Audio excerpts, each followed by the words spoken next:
In the FUE method, we open the channels, and the channels are 1.5 times the length of the graft. In the DHI method, the Choi pen's needle length is exactly the same as the graft's length. In this way, FUE method is more traumatic than DHI, and because of less trauma, the recovery period with DHI is faster and leaves less marks.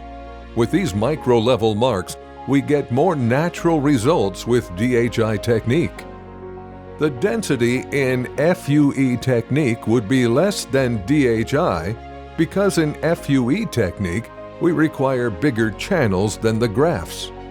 As we use cutting tools to the skin, we cannot perform the FUE technique for the operations that are required to increase density.